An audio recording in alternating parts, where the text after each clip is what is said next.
How many of us love pizza? How many of you, once it's been delivered, you simply crumple that receipt and throw it? Your food has arrived. How many of you now have a service that comes and picks your garbage every Friday, every Tuesday, whichever day? Do you know that somebody somewhere who could do what we call dumpster diving, essentially now has your phone number, knows where you live, and knows your favorite topping? Are we starting to get warm here in terms of seeing what information security and cybersecurity is all about? The other interesting one, how many of you have recently upgraded your loyalty card from your favorite supermarket and filled out a whole form? Where did the form go before the data was loaded on your card? Some back office with access to a high-speed scanner, maybe? I think people are starting to get fearful. One final one. In politics, now that we've been talking about having the single source of truth in government with all these integrated systems from the counties, what if someone compromises that system? Will we cease being citizens because 40 million records have disappeared from a server somewhere? No, now these are some of the things that we should be thinking about. Based on authoritative research from myself, Wajir County is the most cyber-safe county than Nairobi. Agree or don't agree? Wajir. Yeah, because Wajir, to me, if you look at what SICOM was doing, SICOM was showing you how well connected we are. So now we have the information superhighway. And the cliche is, when you build, they will come. And I'm here to say, they have come. Because now they have the avenue to propagate their attacks. So Wajir has less infrastructure in terms of connectivity than Nairobi. So I have no motivation to go to Wajir as a cyber attacker. But I have more motivation to go to Nairobi because all the financial institutions, the insurance, everybody, all the data is in Nairobi. So you can see what I'm trying to say here. So prior to the fiber, we had what we call security by obscurity.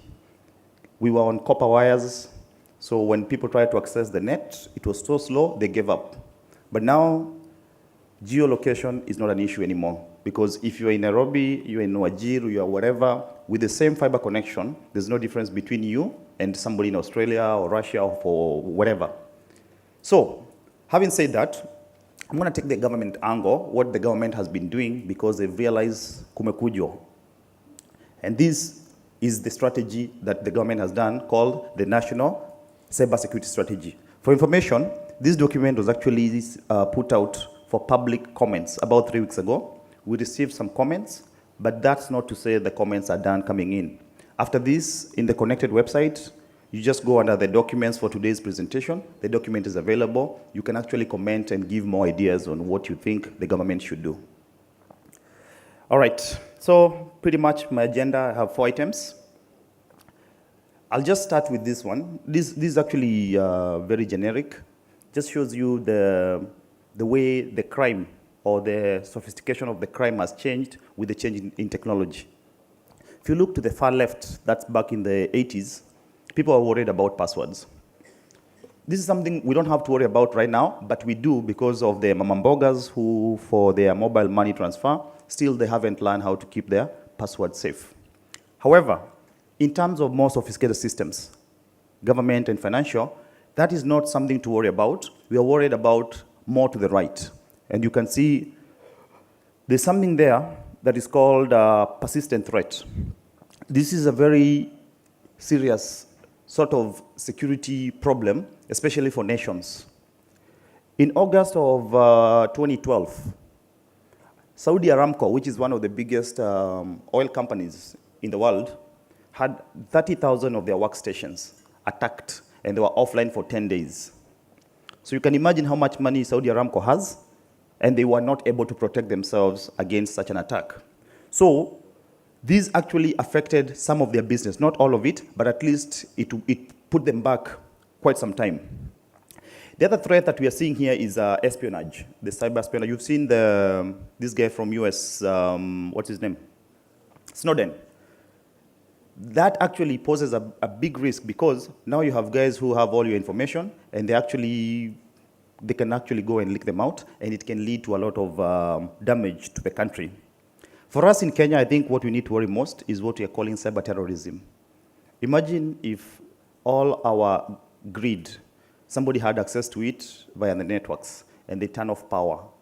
What would happen to Kenya? In Nairobi, sometimes without the cop at the roundabout, it's a gridlock the whole day, just because the cop is missing. Now imagine if there's no power. So these are the kind of threats that we are dealing with, and this is for both government and private sector. Now, again, these are some of the incidents that have happened in Kenya recently, mostly web defacement. It's not so serious because web information is public. However, from a PR perspective, it's not good because also you're not creating confidence to your end users. So this website defacement is actually a warning shot to the government that as you try to digitize, as you try to get online, you need to worry about the security of the information. Mobile money fraud is actually on the rise, and this is something that's going to keep going because we're in a growing economy. And we need to worry about this space. And this is where now the private sector, they need to do something, and the government also on their end need to do a lot of legislation to help to reduce this sort of attack. Insider threat, that actually is very common for both private and government. You find a lot of guys, especially for us, we like to sell information outside. So this actually is a big threat because it's a collusion between the employees, both within and without government. Now, this slide is very compacted, but all I'm trying to say is that we've had an increase in the attacks in Kenya because we are having what we are calling proliferation of applications which are actually not vetted. So you find guys actually implementing technologies, and those technologies are actually not vetted in the sense that the development life cycle did not incorporate what we call secure system development life cycle. So you have a hefty investment, but the system has what we call a backdoor. And this actually is actually a very big risk for most companies. There's a lot of capacity issue.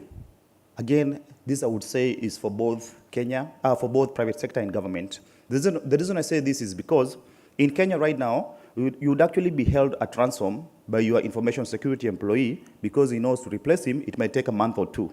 However, that cannot happen with accountants because there's so many of them. So until we reach to a point where a guy can't give you big head because he knows there's a few of them, we cannot claim we have capacity. And this, again, has to be done from the university and all of us. Going back to the common figure of this connected, the house. For us, the house is Vision 2030, and what we are saying is that as we implement all these projects, in one way or the other, since technology is involved, information security has to be incorporated from the word go. It should not be something we do afterwards, but it should be part and parcel of the whole project implementation. And everything, for us to achieve Vision 2030, cybersecurity must be incorporated. Again, what we're talking about is what we need to do as Kenya. We need to actually address the cybersecurity in different ways. We are looking at what we call threat intelligence. We need for people to understand, for instance, an organization to understand what is the risk level of them going online. Once you do the risk analysis, you're able also to do what we call return on investment based on your ICT investment. From there, it can actually inform you how to better protect your infrastructure. Not everybody needs to worry about cybersecurity, but at the same time, everybody needs to worry in a way because it might actually inconvenience how you do your business. The slides will be available, so I'll try and move faster because of time. But all we are saying is there's about 5 components that we need to worry about. There's a policy, which is the government and the private sector. We need to agree what policies we need to put in place to support cybersecurity. The management, which actually falls in under governance. We need to agree how to govern the process of information security. The technology, I'm not worried about it so much because here all the sponsors, or most of the sponsors, they actually are in this field, so the technology is not the issue. Operations is a big issue because, again, we need to know how to deploy these things. But the most critical is the people, because we can have all those things taken care of, but the people element is actually the biggest problem. So we need to know how to deal with people, because you might have people who are knowledgeable in information security, but ethics are not there. So this is where actually we need to worry most. Those 5 components will actually help us address the Kenya cybersecurity. At the end of it all, what we are saying is that if information security is implemented well across government, the GDP will also be affected. For instance, right now, if you look at the crimes in the financial sector, they are actually affecting the GDP, because the more crime, the more, it has a direct correlation with the GDP.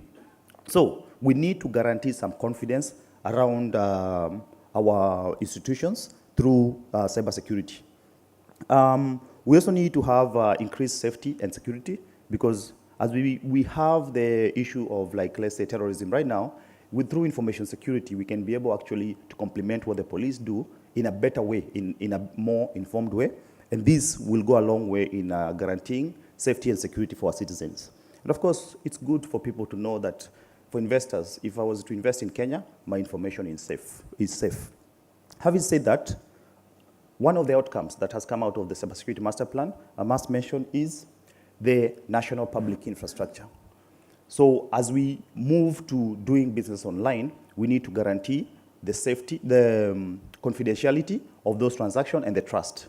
So I want to at least let you know that the framework is ready. As of next month, you can now be able to receive a digital certificate from the Kenya ICT Authority to be able to do online transaction in a trust way. I'm going to talk to you today on implications on cybersecurity on government. I'll start first by touching on the local trends as we see it from the private sector perspective, being in the industry at the moment. I will go through some case studies and some screenshots. The first thing that we're going to talk about is the local trends, especially from the Banking Fraud Investigations Department, which is a division of our Kenya Police CID division. These are numbers from last year. And as we can see, 1.5 billion shillings lost in the first quarter of last year through internal fraud and other fraudulent activities. Businesses in Kenya are experiencing quite a number of cases of insider threat losses. This is through data leakage and insider fraud. I think in the businesses that we are in, we all know this is going on, but I think what we need to highlight is the magnitude of how serious this is. Poorly designed and insecure web applications are exposing government and also private industry to possible compromise and defacement by cyber criminals. We also just saw an example from Evans on defacement. Automated attacks are targeting government and organizations in Kenya, and this is due to the poor detection solutions that are out there and prevention methods. We have figures showing that out of every 10,000 shillings that is being spent on IT, only 10 shillings is going to anything to do with cybersecurity or security solutions, which is a very, very low percentage. So what we're doing is we are spending a lot of money on what we're calling core technology, big servers, ERP systems, all these kind of solutions, but we're leaving security behind. And this is going to cost our organizations and especially even government in the future. So we need to get a handle on this now and not come after the fact when things are already happening.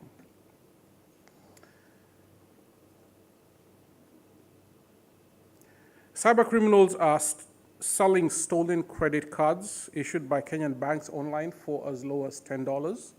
I will show you a screenshot of this kind of websites where you can access these credit cards being sold. We know this is going on. The authorities also know this is going on, but it's something that needs to be worked on, especially from a government perspective on law enforcement. Kenya has a higher percentage of malware-infected PCs compared to global averages. I have a graph that you will see what we're in a dire strait on this. And one of the reasons is us as Kenyans. I think Michael Joseph said one day that Kenyans have peculiar habits. We love free software. So we have all this software, copyrighted stuff that is out there on the streets, and we are buying it. So we're not able to get updated patches and security patches. And this is leading our systems to be highly infected with malware and viruses. Our Kenyan ISPs have a poor IP reputation out there globally, leading to email and web traffic getting blocked. We have a lot of malicious traffic going on back and forth. And we see this happening through even just locally, through the clients that we are working with. There is evidence of botnet activity originating from Kenya, and this is presenting the greatest threat to critical infrastructure and corporate networks.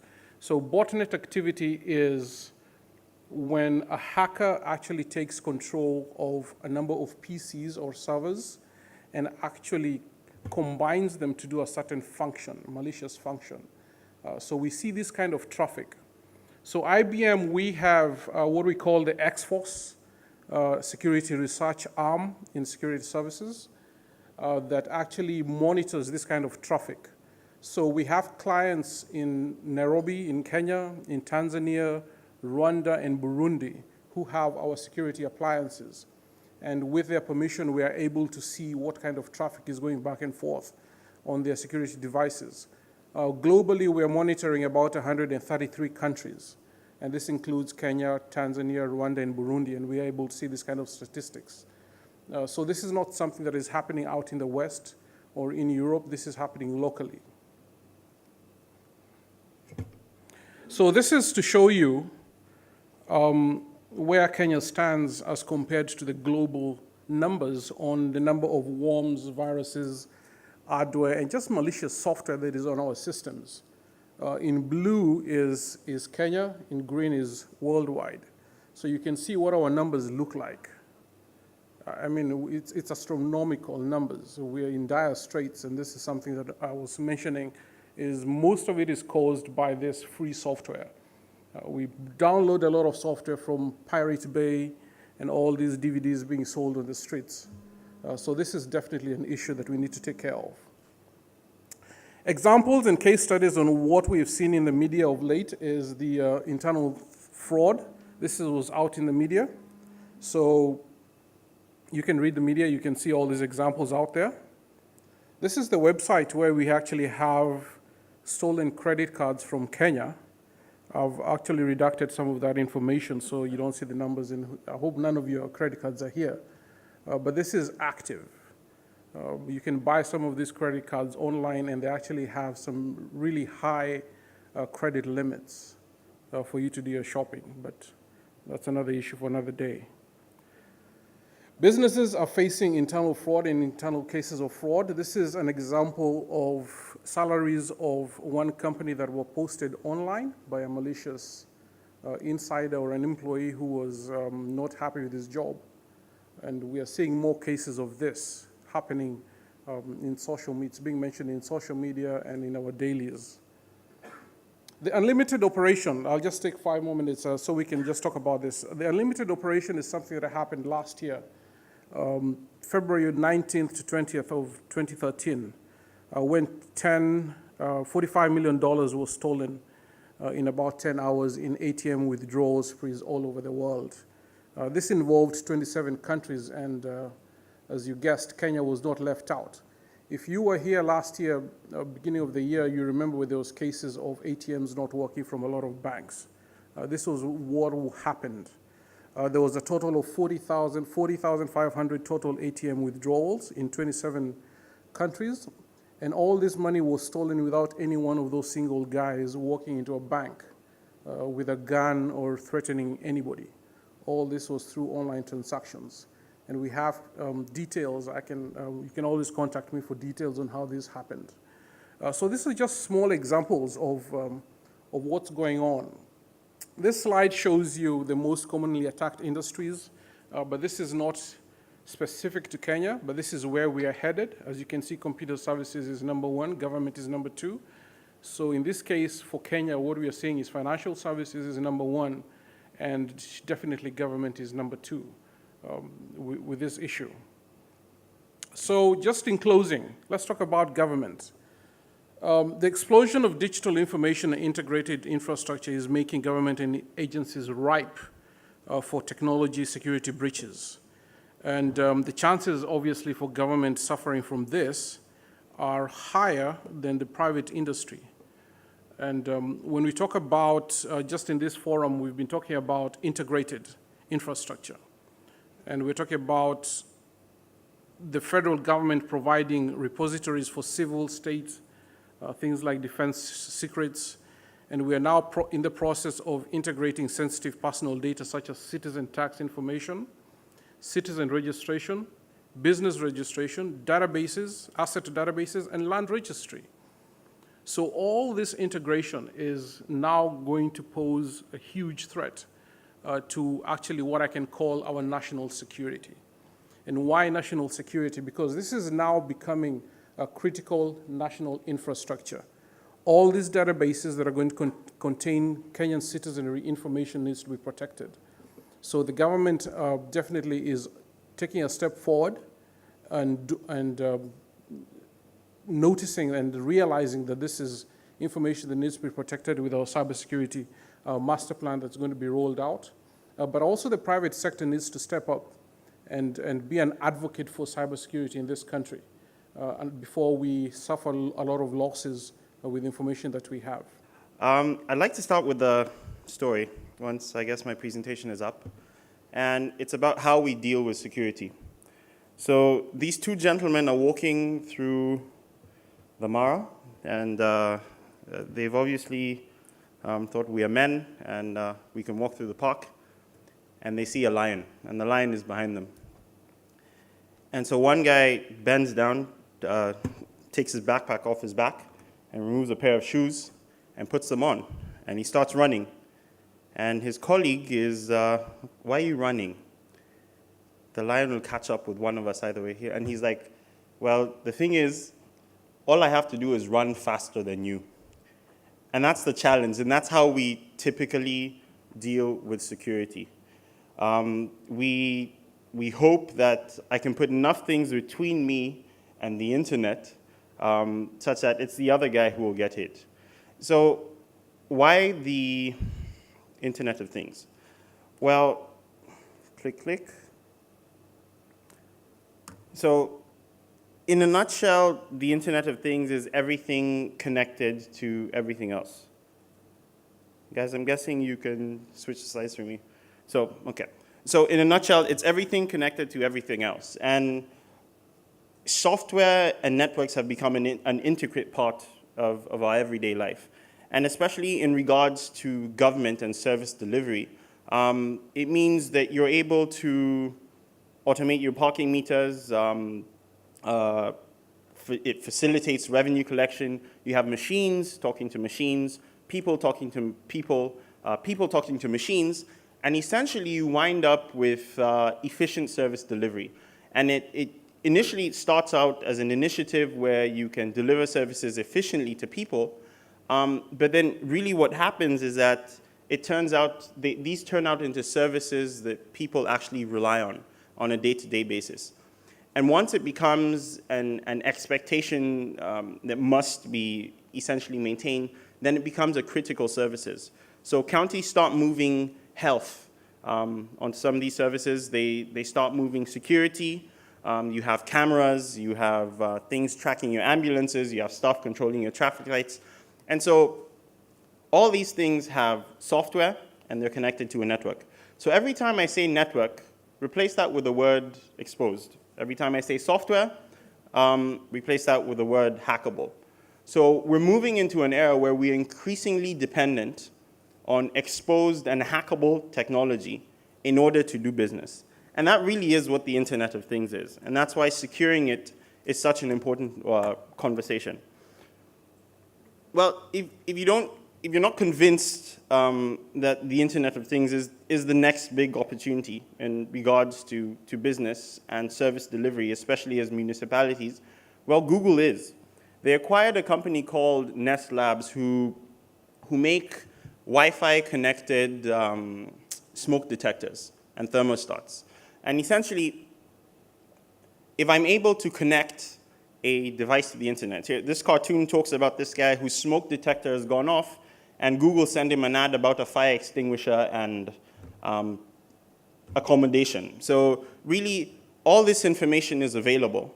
But when we're designing these things that we put on the internet, that we connect to networks, we're not really thinking about designing that software securely, so it's hackable, and we connect it to a network, typically with no security, so we're exposed. And that's where the risk is, because as we continue to adopt new technologies, as we continue to make these technologies an integral part of our everyday lives, we expose ourselves to the point where the services these technologies provide to us are actually services that are things of life and death. Security, things, say for example, you have something like health. In actual fact, things like pacemakers, for example.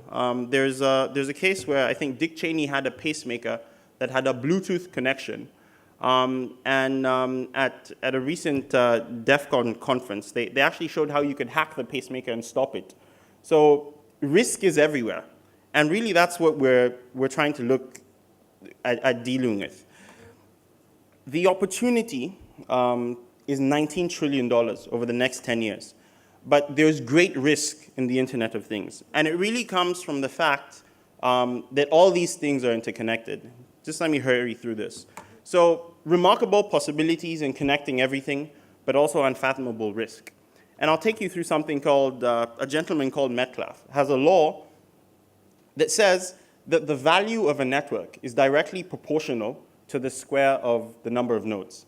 So every time I say network, remember I asked you to think exposed.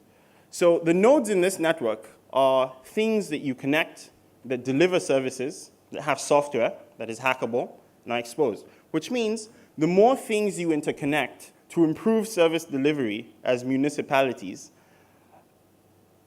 the more exposed you are and the greater the risk. So the more we depend on technology, the more we need to focus and look at how do we address security. There are 10 billion things connected to the internet, and there are 1.5 trillion things in total that could be connected but are not connected. That difference you see is the potential opportunity for improved service delivery, but it also represents the risks that we face. And so what do we really do about it? I don't have a solution, but I think visibility is a really good place to start. And where issues of public safety and public good, which is really what we're trying to do for our nation here, are required, I think these require public discussion and public solutions to address these problems. It's always good to start a conversation with a story. And as Kenyans, we love stories, right? So assuming that after connected, you go home and you open your door and you find two things happening. One, your house is flooded. Yeah? So as you are coming down to Mombasa, you forgot to turn off your tap. And two, the water is still running. What's the first thing you do? It's not a trick question, guys. What's the first thing you do? Move house. You move house. Do you first clean the water, or do you turn off the tap? Turn off the tap, right? It's the most logical thing to do. So essentially, putting it into perspective, what happens is, ideally when institutions are compromised, what they normally do is that they quickly pull the plug, yeah? They unplug the device, whether it's a server, and then they proceed to do what? To format it. Then they reinstall afresh, right? So what have you done? Have you solved the problem? You've not addressed the problem. So that's problem number one. So number two, how many of us are familiar with webcams and CCTV? How many of us have them installed at our homes? By a show of hands, let's be honest. We are breaking barriers here. Okay. Quite a few. In a recent research I was conducting, I was able to identify several home CCTVs that were plugged to the internet, no passwords, and you'd be able to actually see a guy having dinner with his family. Okay? In addition to that, most of the shops that have these CCTVs installed equally don't have passwords on them. Right? So what does that spell? For anyone who's keen on doing reconnaissance nowadays, you don't have to physically walk around the shop and scout around what are the easy vectors that I can take over this shop from. You can do it from the comfort of your home. And that is even more scary, especially now in the era where we're looking at terrorism. Another interesting thing that I've come across is we have industrial systems, and these are things that we only read about on the internet. But truth be told, in this country, we have systems that are exposed to the internet, and they're not just exposed, but they're accessible. We're talking of systems that regulate building temperatures, electricity, and water flow pressures. These systems are accessible from the internet. We are talking of systems that control our utilities. So we are talking of power. We're talking of, like Mbugua mentioned earlier, traffic lights. These systems, again, they're exposed and they're accessible. Let me put it in another perspective. When you go to hospital, you give out so much data. I think it was yesterday where we realized that we leave so much data with our health facilities. You know, someone can actually profile you based on the amount of information that they have. In a recent case that happened in France, a group of hackers broke into the hospital database, and what they did is that they encrypted the entire database, which meant patient records were inaccessible. And what do? They were asking for ransom. Okay? Now, assuming that you're the information security officer for that particular hospital, wouldn't be the first thing you do resign? Right? Because you'd probably pull the card that we do not negotiate with terrorists. Right? But truth of the matter is, these are people's records. These are people's lives that you're holding. Again, let's not go very far. Last month, 2 months ago, we held an event back in Nairobi dubbed the Africa Hackon. So essentially what we brought to the table was a group of highly passionate security guys who wanted to show the world and the country how it is done. Because over the years, we have been talking in theory. We've been discussing one day someone could or someone may, right? But the theme of that was, come, let us show you how it happens. So essentially, the context was very simple. So we got people into a room similar to this one. And what we did is that the first announcement that was given was, guys, there's free internet, feel at home. Yeah? Which is one of the small joys that we experience every time we go to a coffee shop or anywhere we find free Wi-Fi. Everyone is like, hallelujah, I'm connected. And we are all guilty of that. But how legitimate is that hotspot? Who do you know has set up that hotspot? We have the confidence about who has set up the hotspot here, right? But how confident are you that the guy who's providing you the internet is legitimate? Okay? And what you do is that you proceed and you do your banking, you go to your email, you go to your Facebook. So ideally, what will happen is that credentials will be harvested. And sooner or later, someone will assume your identity. And last but not least, the government is also not left behind. And cybersecurity is something that no one has completely figured out, even the Americans and the Russians. They're still grappling with the concept of how to entirely secure the infrastructure. So we have military installations that are running, and we have police installations that are also running, and as some put it, anything that is connected is hackable. Okay? So with this context in mind, let us just take a step back and ask ourselves, do we really want to pay a small fee to have an assessment done just to fulfill compliance requirements? Because that's exactly what people do. Some of us here have the most sophisticated security systems in our homes. we guard our families with our lives. So why would you want to put data at the risk of not investing heavily in information security? So as you marinate on that, let us continuously ask ourselves, what is it that we can do? And especially now that we've moved to a devolved system of government, where we are coalescing all the information in one place, and where we're now having a single source of truth, which will be the PKI. How do we guard that, and how do we ensure integrity of the information that we are holding as a country? I think it has been well put that there are various factors that are there, and really that the ones that are pushing us to start having this discussion. But if we are to go more granular and really talk from a point of social and economic development, we'll find ourselves not having not just having peculiar behaviors, but having very unique issues that we need to deal with as Kenyans and as Africans. I think we have a lot on our plate where we have to deal with conflict issues, we have to deal with food security, we have to deal with poverty and all that.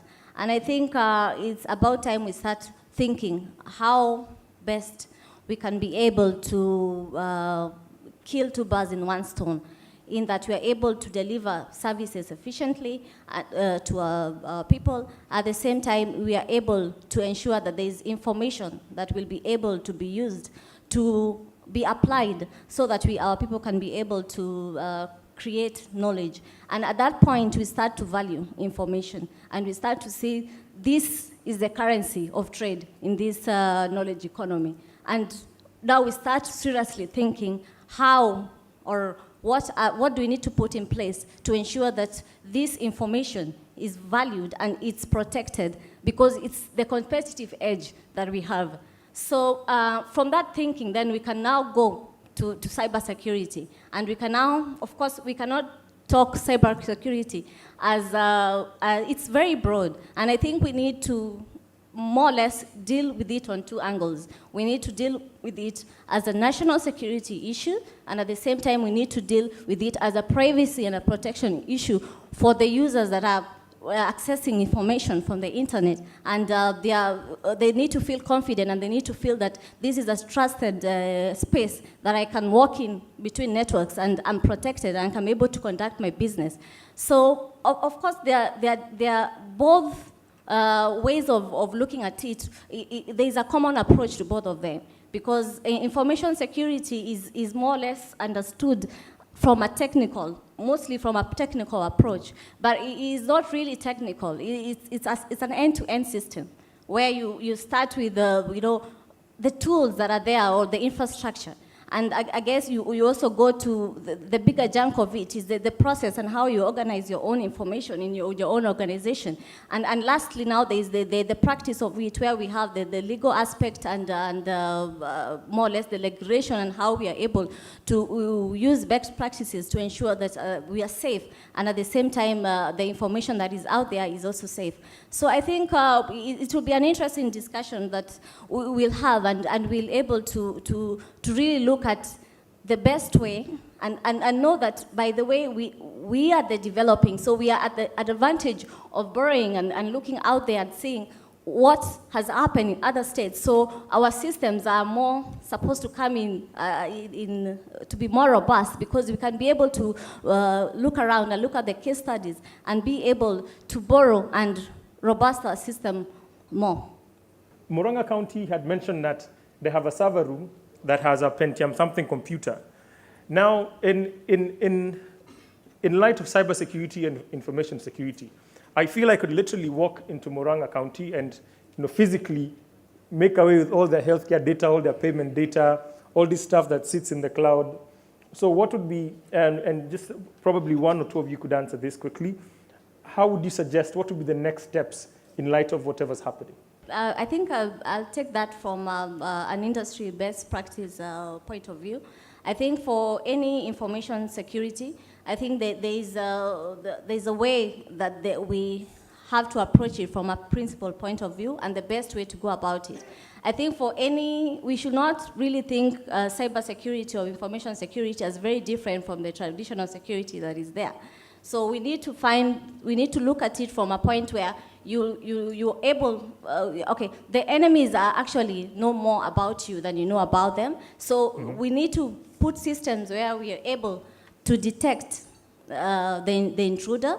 We are more or less able to deter them, to ensure that they are not able to come in. We are also able to delay the level of intrusion. So information security and the cyber security that we put is not just one system, but a layers of system. So by the time they read our critical data, they have to pass various level of layers and different gates, and the process of intrusion will also be delayed. But finally, we also need to be able to defend and be able to defeat this intrusion. So I think it's, from an industry or a best practice approach, I think we can look at the 4Ds and be able to implement that on our side.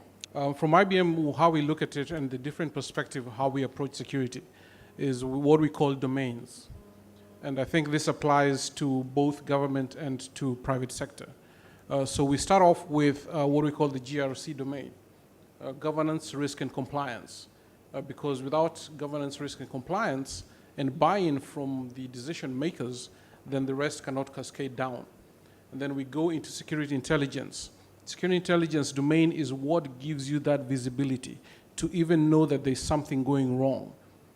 The 50,000 feet level of knowing what is going on the ground in your organization, you definitely need that, the visibility. Then from there, you go in now to people, the people domain, background checks, the admins, when they have access, what are they doing? Who is policing the admins? Who knows what they're doing? Who knows what your users, what websites they're going to, what they're downloading? That's critical, the people domain. And then you go to the data. Data is another totally different domain. So how you protect your data at rest, how you protect your data in motion are two different things. And then after that, we go to infrastructure. And most organizations spend a lot of money on infrastructure. Infrastructure is where you find your firewalls, your switches and all this, and your antivirus. And that's where people usually spend their money and think that that is security. So all these domains require different kind of solutions. Your people domain solution is not going to be the same as your data solution. Your risk and governance is not going to be the same as your infrastructure or your security intelligence. So all these domains need to be dealt with as different solutions, but different solutions that are actually combined into an entire holistic security approach for the organization. Since 2009, TESPOC has been running a cybersecurity platform for industry, for the network operators. Based on the data we collect, I will tend not to agree with the IBM presentation on what is happening to the ISPs. That may have been the position in 2008, 2007, 2009, but it has since changed. We have introduced Honeypot in 2010. We are working very closely with Team Mburu. We are working very closely with Spam House to ensure that IPs that are generating botnets are resolved locally. So we have data that shows there's been a significant drop on IPs that are initiating attacks from Kenya to the rest of the world. We are, however, seeing a significant increase in attacks that are targeting our networks from China, from the US, from Portugal, from as far as Canada, and we are trying to see how to resolve that. We have also observed, interestingly, attacks from certain communities, like the Al-Islamia, the Al-Tunisia, and those kind of groups. And they are basically targeting particular infrastructures.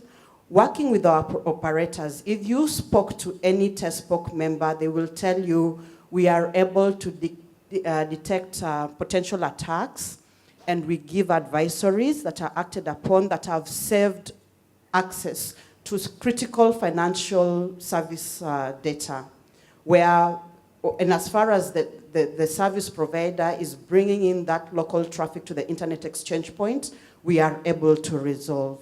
When they choose to channel it outside of the exchange point, then we have no access, and therefore we are limited in terms of how we are able to resolve the issues. But there's a lot of initiative from the local internet industry, the ISPs. And our honeypot has gone a mile further, and we're also able to detect threats from software platforms, Microsoft, Cisco applications, the Zimbras and all that. We have so much data that we've collected. Unfortunately, I didn't have the opportunity to be on the panel, but I'd love to share the data with everyone, what we have. There is what we make public, and there is what we keep private to sort out to the respective network operators. For the public available reports, please visit cyberusalama.co.ke or usalama.co.ke.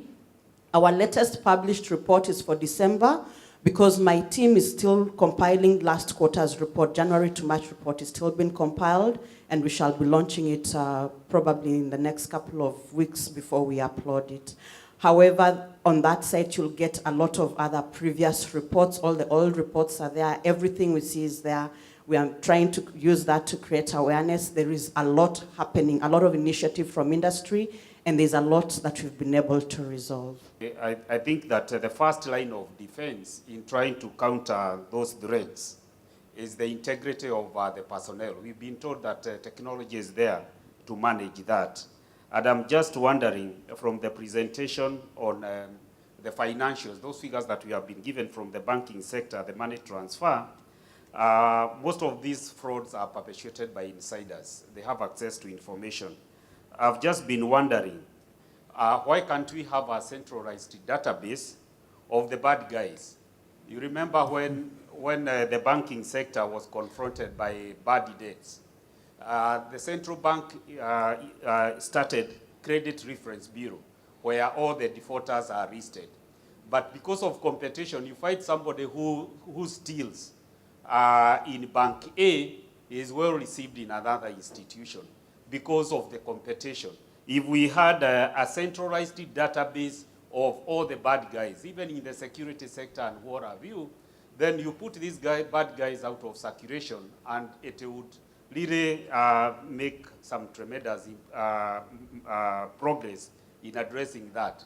Because the first line of defense in all situations is the integrity of the human being. Okay. Because from accounting, we say that all forms of internal controls, they collapse the moment there is corruption. Eclectis has implemented a centralized human black book in Malawi, where again, for all the banks, if you have been blacklisted in one institution, you cannot be hired, and it is through subscription, and all banks can be able to pay that. And we have seen that being rolled out again in Ghana.